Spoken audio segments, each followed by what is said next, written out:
Avant de commencer, abonnez-vous à Du Conflit et activez la cloche pour ne jamais manquer nos récits de guerre extraordinaires. Du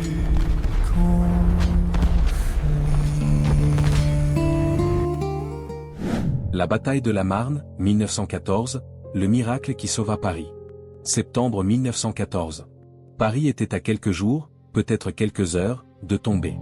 L'armée allemande, la machine militaire la plus puissante du monde, avançait inexorablement vers la capitale française. Les colonnes de soldats en uniforme gris-vert marchaient le long des routes poussiéreuses du nord de la France, leurs bottes résonnant comme un tambour de mort. Ils pouvaient voir les flèches des églises parisiennes à l'horizon. Ils pouvaient sentir la victoire. Berlin avait promis que ses soldats seraient de retour à la maison avant la chute des feuilles d'automne. Cette promesse semblait sur le point de se réaliser. La France, humiliée lors de la guerre franco-prussienne de 1870, était sur le point d'être humiliée à nouveau, cette fois de manière peut-être définitive. Mais quelque chose d'extraordinaire allait se produire le long d'une rivière appelée la Marne. Quelque chose qui changerait le cours de la guerre, qui sauverait Paris, qui transformerait ce qui aurait dû être une victoire allemande rapide en 4 années de guerre d'usure brutale. Ce qui allait se passer n'était pas simplement une bataille. C'était un moment où une nation entière, une civilisation entière, se tenait au bord du gouffre et refusait de tomber. Pour comprendre la bataille de la Marne, nous devons remonter au début de la guerre, à ses premiers jours d'août 1914 quand l'Europe plongea dans le conflit le plus destructeur que le monde ait jamais connu. L'assassinat de l'archiduc François Ferdinand à Sarajevo le 28 juin avait déclenché une cascade d'alliances et d'ultimatums qui, en quelques semaines, avaient embrasé tout le continent. L'Allemagne, craignant une guerre sur 2 fronts contre la France à l'ouest et la Russie à l'est, avait mis en œuvre le plan Schlieffen, une stratégie audacieuse qui appelait à une attaque massive à travers la Belgique neutre pour encercler et détruire l'armée française en 6 semaines, avant que la Russie ne puisse mobiliser pleinement ses forces massives. C'était un plan brillant sur le papier, conçu par le comte Alfred von Schlieffen des années auparavant, un plan qui promettait une victoire rapide et décisive. Mais comme tant de plans militaires, il ne survivrait pas au contact avec la réalité. L'invasion allemande de la Belgique le 4 août 1914 choqua le monde. La Belgique, un petit pays neutre dont la neutralité avait été garantie par traité international, résista courageusement mais fut rapidement submergée par la puissance militaire allemande. Les atrocités commises par les troupes allemandes contre les civils belges, les villes incendiées, les exécutions de masse, ce qu'on appellerait plus tard le viol de la Belgique, horrifièrent l'opinion publique mondiale et donnèrent à la cause alliée une légitimité morale. Mais pour l'Allemagne, ces considérations étaient secondaires. Le plan Schlieffen devait être exécuté à la lettre. Le temps était essentiel. Chaque jour de retard permettait à la Russie de se mobiliser davantage, augmentait le risque d'une guerre prolongée que l'Allemagne ne pouvait pas gagner. L'armée française, commandée par le général Joseph Joffre, un homme imposant avec une moustache blanche distinctive et un calme presque surnaturel sous pression, avait ses propres plans. Le plan 17 français appelait à une offensive massive en Alsace-Lorraine, les provinces perdues lors de la guerre de 1870. L'état-major français croyait que l'élan offensif, que l'attaque à la baïonnette menée avec courage et détermination française, surmonterait tout obstacle. Cette doctrine de l'offensive à outrance, comme on l'appelait, reflétait non seulement une stratégie militaire mais aussi une philosophie nationale. La France devait attaquer, devait reprendre ce qui avait été volé, devait laver l'humiliation de la défaite précédente. C'était une question d'honneur national autant que de stratégie militaire. Mais la réalité du champ de bataille moderne se moquait de ces notions romantiques. Les mitrailleuses allemandes, tirant des centaines de balles par minute, fauchaient les formations françaises qui avançaient en uniforme bleu et rouge éclatant. L'artillerie allemande, supérieure en nombre et en portée, pilonnait les positions françaises. Les offensives françaises en Alsace-Lorraine, lancées avec un courage suicidaire, furent repoussées avec des pertes catastrophiques. En 2 semaines, les Français avaient subi près de 300 000 victimes. Les hôpitaux débordaient. Les morgues ne pouvaient pas suivre. C'était un massacre d'une échelle que personne n'avait anticipée. Et pendant que l'armée française saignait en Alsace-Lorraine, l'aile droite allemande, la partie la plus puissante de leur armée, contournait les défenses françaises par le nord, traversant la Belgique exactement comme le plan Schlieffen l'avait prévu. Joffre, réalisant l'erreur catastrophique du plan 17, dut rapidement adapter sa stratégie. Il ordonna une retraite des offensives en Alsace-Lorraine et commença à transférer des troupes vers le nord pour faire face à la menace allemande qui se développait. Mais les Allemands avançaient si rapidement que rester en avance sur eux semblait impossible. Les armées françaises et le corps expéditionnaire britannique, une force relativement petite mais professionnelle qui avait traversé la Manche pour aider son allié, se retrouvaient constamment en train de battre en retraite. Ce n'était pas une déroute paniquée, mais une retraite organisée qui néanmoins signifiait abandonner le territoire français aux envahisseurs. Chaque jour, les Allemands avançaient de 20, 30, parfois 40 km. Chaque jour, Paris se rapprochait. La population parisienne regardait cette catastrophe se dérouler avec une horreur croissante. Les réfugiés affluaient dans la capitale, fuyant devant l'avancée allemande, apportant des histoires d'atrocités, de villages incendiés, de civils exécutés. Le gouvernement français, craignant que Paris ne tombe, se prépara à évacuer vers Bordeaux. Cette décision, annoncée le 2 septembre, provoqua une panique parmi les Parisiens. Si le gouvernement fuyait, cela signifiait-il que tout était perdu? Les routes sortant de Paris se remplissaient de civils tentant d'échapper à la capture. Ceux qui restaient se préparaient à l'occupation. Certains enterraient leurs objets de valeur. D'autres stockaient de la nourriture. Beaucoup pleuraient simplement, se demandant comment cela avait pu arriver si rapidement. Le général Joseph Gallieni, gouverneur militaire de Paris, était l'homme chargé de défendre la capitale.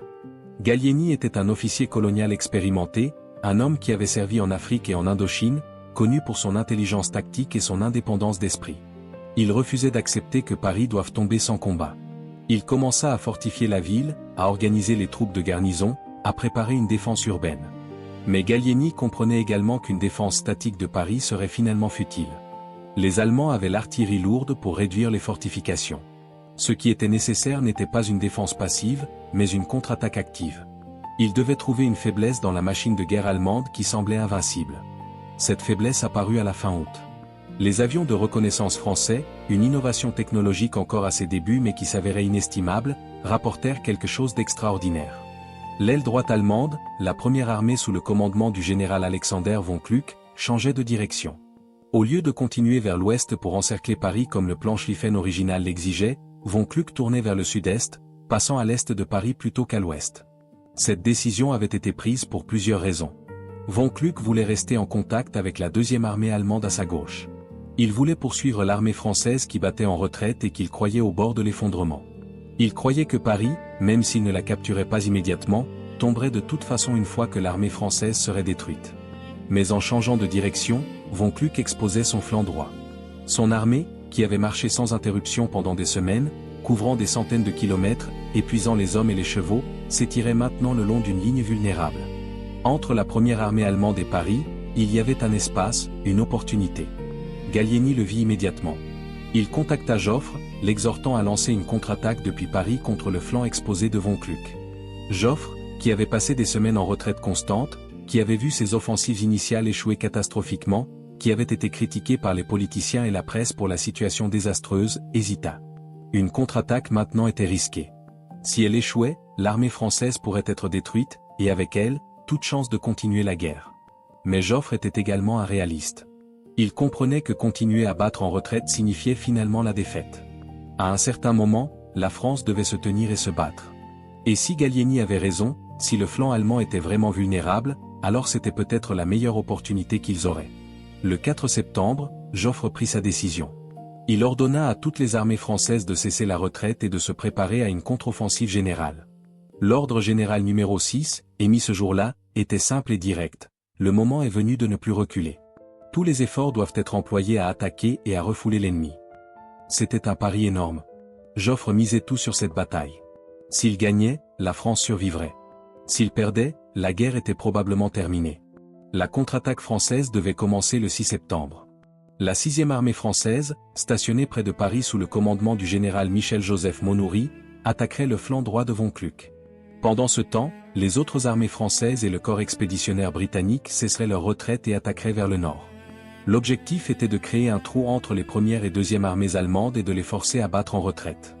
Mais pour que cela fonctionne, Monoury avait besoin de plus de troupes. C'est ici qu'entre en scène l'un des symboles les plus célèbres de la bataille de la Marne, les taxis parisiens. Gallieni avait identifié des troupes de réserve stationnées à Paris qui pouvaient renforcer l'attaque de Monoury. Mais comment les transporter rapidement vers le front, qui était à environ 50 km de la capitale?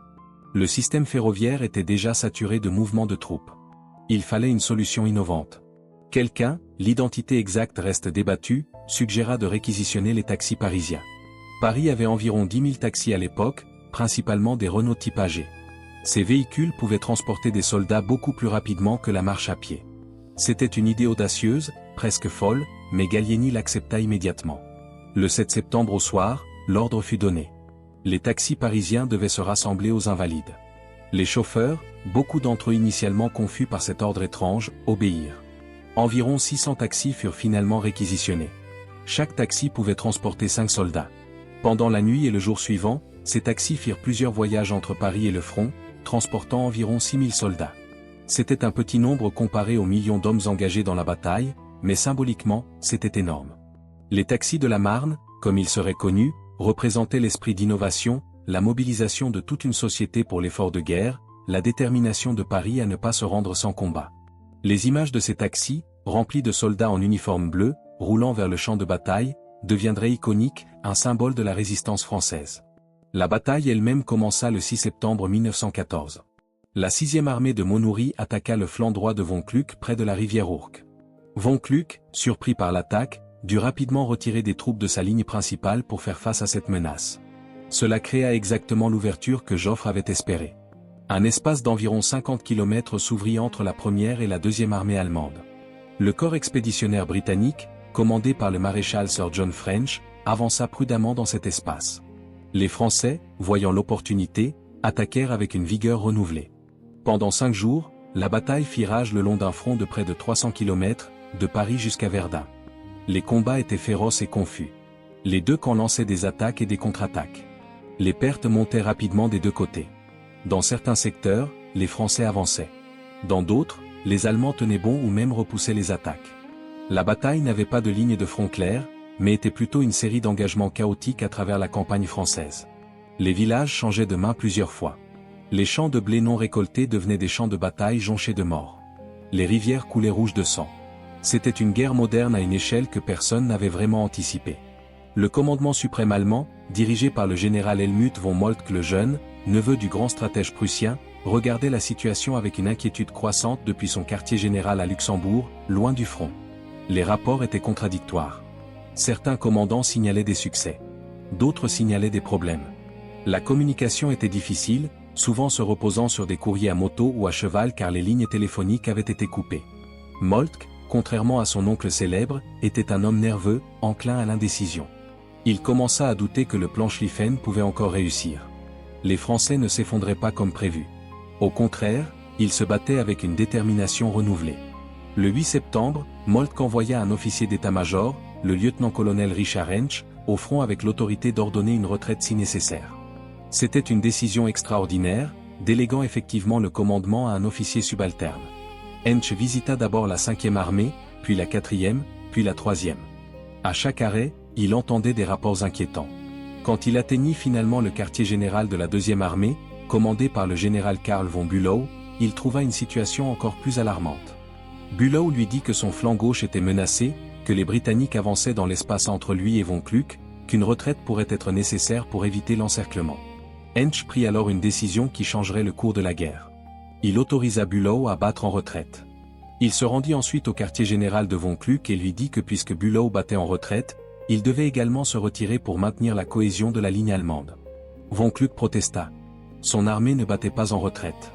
Au contraire, elle repoussait les attaques françaises. Mais Hensch avait l'autorité de Moltke. À contre-cœur, von Kluck obéit.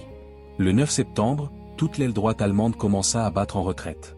La nouvelle de la retraite allemande se répandit rapidement à travers les lignes françaises. Au début, beaucoup ne pouvaient pas le croire. Après des semaines de retraite constante, après avoir vu l'ennemi avancer apparemment invincible, maintenant soudainement les Allemands battaient en retraite? C'était presque incompréhensible. Mais les patrouilles de reconnaissance confirmèrent que c'était vrai. Les Allemands se retiraient vers le nord, traversant la Marne, puis l'Aisne, établissant finalement une nouvelle ligne défensive à environ 70 km au nord de Paris. La bataille de la Marne était terminée. Les Français avaient gagné. L'impact de cette victoire ne peut être surestimé. Paris était sauvé. La France survivrait. Le plan Schlieffen, cette stratégie brillante qui promettait une victoire rapide, avait échoué. L'Allemagne faisait maintenant face exactement à ce qu'elle avait voulu éviter, une guerre sur deux fronts qui serait longue et épuisante. Les deux camps commencèrent à creuser des tranchées, créant un système de fortification qui s'étendrait finalement de la mer du Nord à la frontière suisse. La guerre de mouvement était terminée. La guerre de tranchées, qui durerait 4 ans et tuerait des millions, commençait. Mais dans les jours immédiatement après la bataille, il y avait une célébration. Paris, qui avait été à quelques jours de la capture, était sauvé. Les cloches des églises sonnaient. Les gens dansaient dans les rues. Le gouvernement, qui avait fui vers Bordeaux, commença à planifier son retour. Les journaux proclamaient le miracle de la Marne. Et c'était véritablement miraculeux. Contre toute attente, face à un ennemi qui semblait invincible, l'armée française avait non seulement arrêté l'avance allemande, mais l'avait repoussée. C'était une victoire qui sauverait non seulement Paris, mais peut-être la civilisation occidentale elle-même. Joffre devint un héros national du jour au lendemain. L'homme qui avait été critiqué il y a seulement quelques jours était maintenant acclamé comme le sauveur de la France. Sa stratégie, sa décision de contre-attaquer au moment précis, son calme sous une pression énorme, tout cela avait fonctionné. Gallieni également recevait des louanges, bien que certains croyaient qu'il méritait plus de crédit qu'il n'en recevait. Après tout, c'était lui qui avait identifié l'opportunité, qui avait exhorté Joffre à attaquer, qui avait organisé la défense de Paris. Le débat sur qui mérite le plus de crédit pour la victoire de la Marne continue parmi les historiens encore aujourd'hui. Les Allemands, pendant ce temps, étaient choqués et démoralisés. Ils avaient été si proches de la victoire. Paris avait été à portée de main. Maintenant, ils faisaient face à la perspective d'une guerre longue qu'ils n'étaient pas sûrs de pouvoir gagner. Moltke, brisé nervellement par l'échec, fut remplacé comme chef d'état-major par le général Erich von Falkenhayn. Mais le remplacement du commandant ne pouvait pas changer la réalité stratégique fondamentale. Le plan Schlieffen avait échoué. L'Allemagne devait maintenant trouver une nouvelle façon de gagner la guerre. Le coût humain de la bataille était stupéfiant. Les Français avaient subi environ 250 000 victimes, tuées, blessées et disparues. Les Allemands avaient perdu environ 200 000. Les Britanniques, bien que leur contribution ait été relativement petite en termes de nombre, avaient également subi des pertes significatives. Ces chiffres, énormes pour une seule bataille, n'étaient qu'un avant-goût de ce qui viendrait. Si la bataille de la Marne avait coûté près d'un demi-million de victimes en quelques jours, qu'est-ce que 4 années de guerre de tranchées coûteraient? La bataille eut également des implications diplomatiques importantes. La Grande-Bretagne, qui avait initialement hésité sur son niveau d'engagement, vit maintenant que la France pouvait tenir et se battre efficacement. Cela renforça l'alliance et garantit un soutien britannique continu. L'Italie, encore neutre à ce moment-là, observait attentivement.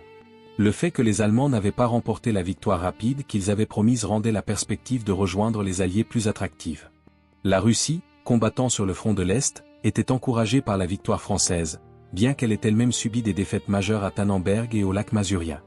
Les taxis de la Marne, bien que militairement leur contribution ait été relativement mineure, seulement 6 000 soldats transportés parmi des millions engagés, devinrent un symbole puissant. Ils représentaient l'ingéniosité française, la mobilisation civile pour l'effort de guerre, la détermination de Paris à se défendre. Les histoires des chauffeurs de taxi, des civils ordinaires qui avaient contribué à sauver leur capitale, furent racontées et re-racontées. Certains de ces chauffeurs devinrent de petites célébrités. Les taxis eux-mêmes furent parfois photographiés et exhibés. C'était une histoire que la propagande française pouvait utiliser, un récit édifiant d'innovation et de patriotisme. Mais au-delà de la symbolique, la bataille de la Marne avait des implications stratégiques profondes et durables. Elle établit que cette guerre ne serait pas rapide. Elle serait longue, épuisante, industrielle. La victoire n'irait pas aux côtés avec la meilleure stratégie ou les généraux les plus brillants, mais aux côtés qui pourraient mobiliser et soutenir ses ressources le plus longtemps. C'était un type de guerre différent de tout ce qui était venu auparavant.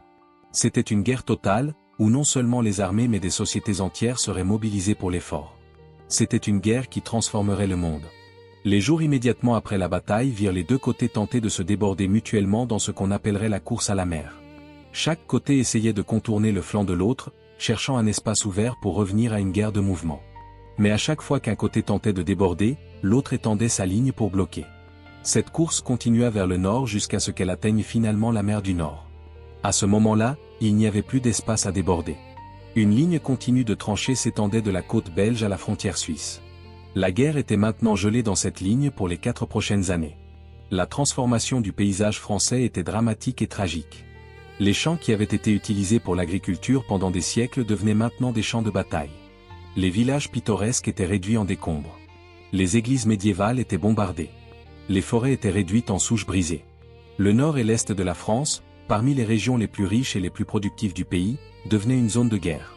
Les civils qui vivaient dans ces régions fuyaient vers le sud ou restaient sous occupation allemande. Leur souffrance, souvent négligée dans les récits militaires, était immense. Pour les soldats qui avaient combattu dans la bataille, l'expérience était transformatrice. Ils avaient vu la guerre moderne à sa plus brutale. Ils avaient vu leurs camarades tués et mutilés en nombre qui défiaient la compréhension. Ils avaient enduré des marches épuisantes, des combats constants, une peur écrasante. Beaucoup étaient déjà des cas de choc au combat, bien que ce terme n'existât pas encore. Ces hommes porteraient les cicatrices psychologiques de la bataille de la Marne pour le reste de leur vie. Et pourtant, pour eux, ce n'était que le début. 4 années de combats encore plus brutales les attendaient. Les généraux des deux côtés commençaient à comprendre que leur doctrine d'avant-guerre était obsolète. L'offensive à outrance française, la croyance que l'élan et le courage pouvaient surmonter la puissance de feu moderne, avait été prouvée sanglante fausse. Le plan Schlieffen allemand, qui comptait sur la vitesse et la surprise, avait échoué quand confronté à l'adaptabilité française et aux réalités logistiques. De nouvelles tactiques, de nouvelles armes, de nouvelles stratégies devaient être développées. La mitrailleuse, l'artillerie lourde, le fil barbelé, toutes ces innovations technologiques donnaient un énorme avantage à la défense. Comment attaquer avec succès contre de telles défenses? Cette question entrait les commandants militaires pendant toute la guerre. La bataille de la Marne eut également un impact culturel profond. Elle devint un point de référence dans la conscience nationale française. Des livres furent écrits à son sujet. Des peintures furent créées. Des monuments furent érigés. Elle représentait le moment où la France avait refusé de se rendre, où la nation s'était unie face à l'invasion. Le récit de la bataille, simplifié et parfois romancé, était enseigné aux écoliers. Il faisait partie de l'identité nationale française, un rappel que même face à des obstacles apparemment insurmontables, la résistance était possible. Pour Joffre personnellement, la victoire de la Marne lui donna une énorme autorité politique et militaire. Il devint presque intouchable pendant les 2 années suivantes. Quand des offensives ultérieures échouaient avec des pertes massives, il pouvait toujours pointer vers la Marne et dire qu'il savait comment gagner. Mais cette autorité ne durerait pas pour toujours. En décembre 1916, après les échecs coûteux de Verdun et de la Somme, Joffre serait finalement écarté de son commandement, promu au rang essentiellement honorifique de maréchal de France. Mais son héritage comme le vainqueur de la Marne resterait intact. Gallieni, malheureusement, ne vivrait pas longtemps pour profiter de la gloire de la victoire. Déjà malade au moment de la bataille, sa santé se détériorait rapidement. Il servirait brièvement comme ministre de la guerre en 1915 mais mourrait en mai 1916. À sa mort, beaucoup affirmaient qu'il, et non Joffre, méritait le crédit principal pour la victoire de la Marne. Ce débat, comme tant de débats historiques sur les contributions relatives, n'aurait jamais de résolution satisfaisante. Les deux hommes avaient joué des rôles cruciaux. Sans l'un ou l'autre, la victoire aurait pu ne pas être possible. Les chauffeurs de taxi qui avaient transporté les soldats au front retournèrent à leur vie normale, conduisant les Parisiens dans les rues de la capitale. Mais ils portaient toujours avec eux la fierté d'avoir contribué à sauver Paris. Beaucoup affichaient de petites plaques dans leurs taxis commémorant leur service. Certains racontaient des histoires aux passagers sur cette nuit où ils avaient transporté des soldats au combat. Pour eux, c'était le moment déterminant de leur vie, quelque chose dont ils pouvaient être fiers pour toujours. La rivière Marne elle-même, qui avait donné son nom à la bataille, redevint paisible après les combats. Les pêcheurs revinrent. Les bateaux de plaisance naviguèrent à nouveau. Mais le sol environnant porterait des cicatrices pendant des décennies. Les obus non explosés resteraient enterrés, un danger pour les agriculteurs. Les cimetières militaires ponctueraient le paysage, des rappels silencieux de ce qui s'était passé ici. Même aujourd'hui, plus d'un siècle plus tard, on trouve encore occasionnellement des vestiges de la bataille, des boutons d'uniforme, des douilles de balles, parfois même des ossements humains. L'impact de la bataille sur la population civile de la région est souvent négligé. Les agriculteurs avaient vu leurs champs devenir des champs de bataille. Leurs récoltes avaient été piétinées par des armées en marche. Leur bétail avait été réquisitionné pour nourrir les troupes. Leurs maisons avaient été endommagées ou détruites. Même après le départ des armées, leur vie ne revenait pas à la normale. Ils devaient vivre dans une zone militaire, avec des mouvements de troupes constants, des restrictions sur où ils pouvaient aller et ce qu'ils pouvaient faire. Certains villages près du front seraient finalement évacués complètement, leurs habitants dispersés, devenant des réfugiés dans leur propre pays. La propagande des deux côtés présentait la bataille très différemment. Les Français, naturellement, la présentaient comme une grande victoire, la preuve de la supériorité morale et militaire française, le triomphe de la sur la barbarie. Les affiches montraient des soldats français héroïques repoussant les hordes allemandes. Les journaux publiaient des histoires de courage individuel, d'actes d'héroïsme, de sacrifices nobles. Le récit était celui d'une nation qui avait été testée et avait triomphé. C'était une histoire édifiante dont la France avait désespérément besoin après les défaites humiliantes des premières semaines de guerre. Les Allemands, en revanche, minimisaient l'importance de la bataille. Dans leur version, ce n'était pas vraiment une défaite mais simplement un ajustement stratégique. Les armées allemandes s'étaient retirées à des positions plus défendables. Elles n'avaient pas été vaincues au combat mais avaient fait un choix tactique judicieux. Cette interprétation, bien que manifestement une tentative de sauver la face, contenait un grain de vérité. Les armées allemandes n'avaient pas été détruites.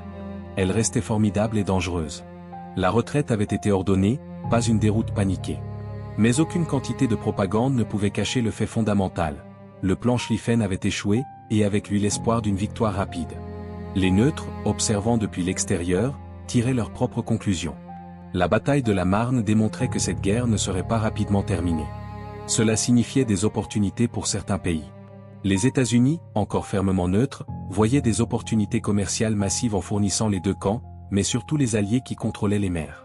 Les pays des Balkans calculaient quel camp rejoindre en fonction de qui semblait susceptible de gagner. L'Empire ottoman se penchait vers l'Allemagne, une décision qui aurait des conséquences catastrophiques pour sa survie. L'Italie, nominalement alliée à l'Allemagne et à l'Autriche-Hongrie, commençait à considérer un changement de camp. La bataille avait également révélé l'importance cruciale du renseignement. Les avions de reconnaissance français qui avaient repéré le changement de direction de von Kluck avaient fourni l'information qui avait rendu la victoire possible. Cela conduirait à un investissement massif dans les capacités de reconnaissance, d'abord l'aviation, plus tard les ballons d'observation, les écoutes téléphoniques, le décryptage des codes. La guerre devenait non seulement un conflit de forces militaires mais aussi de capacités de renseignement. Celui qui pouvait mieux comprendre les intentions et les mouvements de l'ennemi avait un avantage énorme. La logistique était un autre domaine où la bataille avait enseigné des leçons importantes. Les armées allemandes, marchant à travers la Belgique et le nord de la France, s'étaient progressivement étendues au-delà de leur ligne d'approvisionnement. Les chevaux, qui tiraient encore la plupart de l'artillerie et transportaient la plupart des fournitures, étaient épuisés. Les soldats, marchant 20, 30, parfois 40 km par jour, étaient physiquement brisés. Les munitions, particulièrement pour l'artillerie qui tirait des milliers d'obus par jour, devenaient rares. Cette extension logistique avait contribué à l'échec du plan Schlieffen autant que toute action militaire française. Les guerres modernes, il devenait clair, seraient gagnées ou perdues autant sur les capacités industrielles et logistiques que sur le champ de bataille. Le rôle du chemin de fer dans la bataille ne peut être sous-estimé. La capacité de la France à déplacer rapidement des troupes d'un secteur du front à un autre utilisant son système ferroviaire bien développé avait été cruciale pour la victoire. Joffre avait pu transférer des divisions entières de l'Alsace-Lorraine vers le nord en quelques jours. Cette mobilité donnait aux Français une flexibilité que les Allemands, opérant dans un territoire étranger avec des lignes ferroviaires endommagées, ne pouvaient égaler. Le contrôle des chemins de fer deviendrait un objectif stratégique majeur pour le reste de la guerre. Et la communication pendant la bataille avait été primitive et souvent inefficace. Les généraux dépendaient de messagers à cheval ou à moto, de lignes téléphoniques qui étaient fréquemment coupées par les bombardements, de signaux visuels qui ne fonctionnaient pas la nuit ou par mauvais temps. Cette incapacité à communiquer rapidement et de manière fiable avec les unités au front signifiait que les commandants prenaient souvent des décisions basées sur des informations périmées. Cela contribuait au chaos et à la confusion de la bataille. L'amélioration des communications militaires deviendrait une priorité pour les deux camps. Les médecins et infirmières qui traitaient les blessés de la bataille faisaient face à des défis sans précédent. Le nombre de victimes dépassait largement la capacité du système médical militaire. Les hôpitaux de campagne débordaient. Les fournitures médicales manquaient. Les techniques chirurgicales de l'époque étaient primitives selon les standards modernes. Beaucoup d'hommes mouraient de blessures qui seraient traitables aujourd'hui. Les infections étaient courantes car les antibiotiques n'existaient pas encore. Les médecins faisaient de leur mieux avec les ressources limitées dont ils disposaient, mais c'était souvent insuffisant. L'expérience de la bataille de la Marne et des batailles qui suivraient conduirait à des avancées significatives en médecine militaire, mais ces avancées viendraient trop tard pour beaucoup. Les femmes jouaient des rôles croissants dans l'effort de guerre, bien que leur contribution soit souvent négligée dans les récits contemporains. Elles servaient comme infirmières, s'occupant des blessés avec un dévouement et un courage extraordinaires. Elles travaillaient dans les usines d'armement, produisant les munitions que les soldats utilisaient. Elles maintenaient les fermes et les entreprises fonctionnant pendant que les hommes étaient au front. Elles organisaient des collectes de fournitures pour les soldats. Sans leur contribution, l'effort de guerre français aurait été impossible. Pourtant, elles recevraient peu de reconnaissance officielle pendant des décennies. La bataille de la Marne marquait également le début de la transformation de la société française. La guerre, qu'on avait cru durer quelques mois, continuerait pendant 4 ans. Cette guerre prolongée nécessiterait la mobilisation totale de la société. Chaque aspect de la vie française serait affecté. L'économie serait transformée en économie de guerre. Les libertés civiles seraient restreintes. La censure serait imposée. Les ressources seraient rationnées. La société française de 1918 serait fondamentalement différente de celle de 1914. La bataille de la Marne était le premier pas dans cette transformation. Pour les intellectuels et artistes français, la bataille soulevait des questions profondes. Comment donner un sens à cette violence de masse? Comment la représenter artistiquement? Comment concilier les idéaux de civilisation et de progrès avec la barbarie de la guerre moderne? Ces questions entraient une génération d'écrivains, de poètes, de peintres. Certains, comme Guillaume Apollinaire qui servirait comme officier et serait blessé en 1916, tenteraient de trouver de la beauté même dans l'horreur de la guerre. D'autres, comme Henri Barbus, rejetteraient complètement le romantisme de la guerre, insistant sur sa nature brutale et déshumanisante. La bataille eut également un impact sur la structure de commandement française. Joffre consolida son pouvoir, écartant les généraux qui avaient échoué pendant les premières semaines de la guerre. Il créa une structure de commandement plus centralisée où les décisions stratégiques majeures étaient prises au grand quartier général plutôt que par des commandants d'armées individuels. Ce système avait des avantages en termes de coordination, mais il signifiait également que les généraux au front, qui pouvaient voir directement la situation, avaient moins de flexibilité pour s'adapter aux circonstances changeantes. Cette tension entre centralisation et flexibilité resterait un problème tout au long de la guerre. Les Allemands, après leur retraite, établirent une ligne défensive le long de l'Aisne qui s'avérerait extrêmement difficile à percer. Ils utilisèrent le terrain naturel à leur avantage, occupant les hauteurs qui surplombaient les positions françaises. Ils construisirent des fortifications élaborées, des bunkers en béton, des réseaux de tranchées profondément enterrés. Quand les Français attaquèrent ces positions en septembre, ils trouvèrent que les prendre était presque impossible. Les attaques se brisaient contre les défenses allemandes avec des pertes terribles. C'était un avant-goût de ce que serait la guerre de tranchées pour les 4 prochaines années. La course à la mer qui suivit la bataille de la Marne était une dernière tentative des deux côtés de revenir à une guerre de mouvement. Chaque côté essayait de déborder l'autre, se déplaçant progressivement vers le nord. Mais à chaque fois qu'un côté tentait de déborder, l'autre étendait sa ligne pour bloquer. Cette course culmina avec la première bataille d'Ypres en octobre et novembre 1914, où le corps expéditionnaire britannique subit des pertes catastrophiques en tenant la ligne contre les attaques allemandes massives. À la fin de novembre, une ligne continue de tranchées s'étendait de la côte belge à la Suisse. Il n'y avait plus d'espace pour manœuvrer. La guerre était maintenant une guerre d'attrition. L'impact psychologique de la bataille sur les soldats qui y avaient participé était profond et durable. Ils avaient vu la mort à une échelle qu'ils n'auraient jamais pu imaginer. Ils avaient vu leurs amis tués à côté d'eux. Ils avaient expérimenté la terreur des bombardements d'artillerie, le chaos des attaques d'infanterie, l'épuisement des marches forcées. Beaucoup développaient déjà ce qu'on appellerait plus tard un trouble de stress post-traumatique, bien que ce terme n'existât pas encore. Ils étaient nerveux, irritables, sujets aux cauchemars. Ces symptômes s'aggraveraient à mesure que la guerre continuait. Mais dans les premiers jours après la bataille, il n'y avait pas de temps pour traiter ces problèmes psychologiques. Les soldats étaient nécessaires au front. Ils devaient continuer à se battre. Les familles des soldats tués ou blessés dans la bataille recevaient des télégrammes laconiques les informant de leurs pertes. Ces télégrammes, arrivant par milliers dans les villes et villages à travers la France, apportaient un chagrin qui affecterait ces familles pour le reste de leur vie. Les mères pleuraient leurs fils. Les épouses pleuraient leurs maris. Les enfants grandiraient sans père. La bataille de la Marne, comme toutes les batailles, laissait derrière elle non seulement des victimes militaires mais aussi des familles brisées et des communautés en deuil. Ce deuil collectif transformerait la société française d'une manière que personne en août 1914 n'aurait pu anticiper. La victoire de la Marne donna également à la France une confiance peut-être excessive. Si l'armée française pouvait arrêter et repousser l'armée allemande à son moment de plus grande force, alors sûrement la victoire finale était assurée. Cette confiance conduirait à une série d'offensives en 1915, chacune lancée avec de grands espoirs, chacune se terminant par des pertes massives et peu de gains territoriaux. Les généraux français, en particulier Joffre, croyaient que l'attrition fonctionnait, que chaque attaque affaiblissait l'ennemi, que finalement la ligne allemande se briserait. Mais la ligne ne se brisait jamais.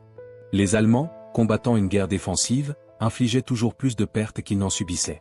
L'arithmétique sanglante de l'attrition favorisait la défense. Les leçons tactiques de la bataille étaient mitigées et souvent mal interprétées. Les Français concluaient que l'attaque était toujours possible si exécutée avec suffisamment de détermination. Il manquait la vraie leçon, que leur succès était dû en grande partie aux erreurs allemandes, à l'extension logistique allemande, à la chance d'avoir repéré le changement de direction de von Kluck. Ils croyaient que l'élan français, l'attaque à la baïonnette, pouvait surmonter n'importe quelle défense. Cette croyance coûterait des centaines de milliers de vies dans les années suivantes alors que les attaques françaises se brisaient encore et encore contre les défenses allemandes. Les Allemands, de leur côté, concluaient que la défense était supérieure à l'attaque dans les conditions modernes. Ils développeraient des doctrines défensives sophistiquées, des tranchées profondément enterrées avec des positions mutuellement de soutien, des contre-attaques rapides pour reprendre tout terrain perdu. Leur stratégie deviendrait de tenir le terrain qu'ils occupaient en France et en Belgique tout en se concentrant sur la défaite de la Russie à l'Est. Cette stratégie aurait presque réussi. La Russie s'effondrerait effectivement en 1917. Mais maintenant, l'Amérique entrerait en guerre, apportant des ressources qui garantiraient finalement la victoire alliée. La bataille de la Marne avait également des implications pour l'avenir de la guerre elle-même. Elle démontrait que dans les conditions modernes, avec les mitrailleuses, l'artillerie lourde et le fil barbelé, la défense avait un énorme avantage sur l'attaque. Cette réalité créait une impasse stratégique. Aucun des côtés ne pouvait percer les défenses de l'autre sans subir des pertes inacceptables. Cette impasse ne serait finalement brisée qu'avec l'introduction de nouvelles technologies, les chars, les avions, les tactiques d'infiltration, et surtout l'épuisement complet de l'un des côtés. La guerre moderne était devenue une guerre totale, une guerre non pas entre armées mais entre sociétés entières, économies entières. Pour les historiens qui étudieraient plus tard la bataille, elle resterait un sujet de débat et de controverse. Était-ce vraiment un tournant décisif, ou simplement un ajustement dans ce qui était déjà une guerre vouée à être longue? Qui méritait le crédit pour la victoire, Joffre ou Gallieni? Les taxis avaient-ils vraiment fait une différence, ou étaient-ils simplement un symbole commode? La décision de Hensch d'ordonner la retraite allemande était-elle correcte, ou avait-il paniqué inutilement? Ces questions continueraient à être débattues pendant plus d'un siècle après la bataille. Ce qui n'est pas débattable, c'est que la bataille de la Marne sauva Paris, ce faisant, sauva probablement la France. Si Paris était tombé en septembre 1914, la capacité de la France à continuer la guerre aurait été gravement compromise. Le gouvernement aurait peut-être été contraint de demander la paix. L'Allemagne aurait gagné à l'ouest et aurait pu alors concentrer toutes ses forces contre la Russie. L'histoire du XXe siècle aurait été radicalement différente. Dans ce sens, la bataille de la Marne n'était pas simplement un événement militaire mais un moment charnière dans l'histoire mondiale. Les survivants de la bataille portaient avec eux pour le reste de leur vie les souvenirs de ce qu'ils avaient vécu. Des décennies plus tard, des vétérans âgés se rappelaient encore avec vivacité les détails, la chaleur de septembre, la poussière soulevée par les colonnes en marche, le son de l'artillerie, la vue des morts et des blessés, la joie et le soulagement quand la retraite allemande fut confirmée. Ces souvenirs, transmis à leurs enfants et petits-enfants, faisaient partie de l'histoire familiale, des récits personnels qui donnaient chair et sang aux récits historiques abstraits. La bataille était commémorée de diverses manières. Des monuments furent érigés sur les champs de bataille. Des plaques marquaient les endroits où des actions importantes s'étaient produites. Des cimetières furent établis pour les morts. Des cérémonies annuelles se tenaient pour honorer ceux qui avaient combattu et ceux qui étaient tombés. Ces commémorations aidaient à maintenir la mémoire de la bataille vivante, à s'assurer que le sacrifice de ceux qui avaient combattu ne serait pas oublié. Elles servaient également un but politique et social, renforçant l'unité nationale et l'identité française. La bataille de la Marne reste aujourd'hui un sujet d'étude dans les académies militaires du monde entier. Elle offre des leçons sur le commandement, la logistique, l'importance du renseignement, l'adaptation tactique, la prise de décision sous pression. Les étudiants en histoire militaire étudient les décisions de Joffre et de Gallieni, les erreurs de Moltke et de von Kluck, les mouvements des armées, les résultats de la bataille. Ils débattent de ce qui aurait pu être fait différemment, de ce qui a bien fonctionné et de ce qui n'a pas fonctionné. Ces études académiques aident à affiner notre compréhension non seulement de cette bataille particulière mais de la nature de la guerre elle-même. Pour le peuple français moderne, la bataille de la Marne fait partie de leur patrimoine national. C'est enseigné dans les écoles. C'est référencé dans les discours politiques. C'est commémoré dans les médias lors des anniversaires importants. Elle représente un moment où la France a fait face à une menace existentielle et a survécu grâce au courage, à l'ingéniosité et à la détermination. C'est un récit édifiant qui continue à résonner plus d'un siècle plus tard. Dans un monde où les menaces à la sécurité nationale et à l'identité culturelle restent préoccupantes, l'histoire de la bataille de la Marne offre à la fois un avertissement et une inspiration. La rivière Marne elle-même, coulant paisiblement à travers la campagne française, porte peu de traces visibles de la bataille qui se déroula le long de ses rives. Mais pour ceux qui connaissent l'histoire, chaque méandre, chaque village le long de ses rives évoque des souvenirs de ce mois de septembre 1914. C'est un paysage hanté par le passé, où l'histoire est presque palpable. Les touristes qui visitent aujourd'hui peuvent marcher sur les champs de bataille, visiter les monuments, imaginer ce que c'était. Mais aucune quantité d'imagination ne peut vraiment capturer l'expérience de ceux qui étaient là, qui ont vécu la bataille, qui ont vu Paris sauvé. En fin de compte, la bataille de la Marne nous rappelle que l'histoire est faite par des choix humains. Joffre choisit d'attaquer plutôt que de continuer à battre en retraite. Gallieni choisit de défendre Paris activement plutôt que passivement. Les chauffeurs de taxi choisirent de répondre à l'appel pour transporter des soldats. Les soldats eux-mêmes choisirent de continuer à se battre malgré l'épuisement et la peur. Hensch choisit d'ordonner une retraite. Chacun de ces choix, et des milliers d'autres, façonna l'issue de la bataille. L'histoire n'est pas inévitable. Elle est le produit d'innombrables décisions individuelles, chacune prise dans des circonstances spécifiques, chacune contribuant à l'ensemble. La bataille de la Marne sauva Paris. Elle sauva la France. Elle changea le cours de la Première Guerre mondiale, ce faisant, changea le cours de l'histoire du XXe siècle. C'était un moment de péril suprême et de triomphe extraordinaire. C'était une démonstration de ce qu'une nation peut accomplir quand elle refuse d'accepter la défaite, quand elle mobilise toutes ses ressources, quand elle trouve des leaders capables de prendre des décisions difficiles au bon moment. Les taxis de la Marne, roulant à travers la nuit avec leurs charges de soldats, symbolisaient tout cela, l'innovation, le patriotisme, la détermination collective d'un peuple à sauver leur capitale et leur pays. Plus d'un siècle plus tard, nous regardons en arrière vers la bataille de la Marne avec un mélange d'admiration et de tristesse. Admiration pour le courage et la détermination de ceux qui ont combattu. Tristesse pour le coup terrible en vies humaines, et pour le fait que sauver Paris en septembre 1914 n'a fait que prolonger une guerre qui tuerait finalement des millions. Nous nous demandons si cela en valait la peine, si les objectifs pour lesquels la guerre a été combattue justifiaient le sacrifice. Ces questions n'ont pas de réponse facile. Mais ce qui est certain, c'est que ceux qui ont combattu à la Marne croyaient qu'ils défendaient quelque chose qui valait la peine de se battre. Ils croyaient qu'ils sauvaient leur nation, leur civilisation, leur mode de vie. Et dans ce sens, quel que soit notre jugement sur la guerre elle-même, leur courage et leur sacrifice méritent d'être honorés et remembrés. La bataille de la Marne fut un miracle, non pas au sens surnaturel, mais au sens d'un résultat extraordinaire et inattendu produit par l'effort humain face à des obstacles apparemment insurmontables. C'était le miracle de l'ingéniosité humaine, du courage, de la détermination. C'était le miracle d'une ville sauvée, d'une nation préservée, d'une civilisation défendue. Et c'est pour cela que, plus d'un siècle plus tard, nous nous souvenons encore de la bataille de la Marne, et des taxis qui roulèrent à travers la nuit pour sauver Paris. Découvrez l'histoire complète de la bataille de la Marne sur notre chaîne du conflit. Abonnez-vous maintenant pour ne pas manquer les prochains épisodes sur les moments décisifs qui ont changé le cours de l'histoire. Partagez cette vidéo pour honorer la mémoire de ceux qui ont sauvé Paris en 1914. Chaque vue, chaque partage aide à préserver ces histoires héroïques pour les générations futures. Gloire aux défenseurs de la Marne. Honneur aux taxis qui sauvèrent Paris. Qu'ils ne soient jamais oubliés.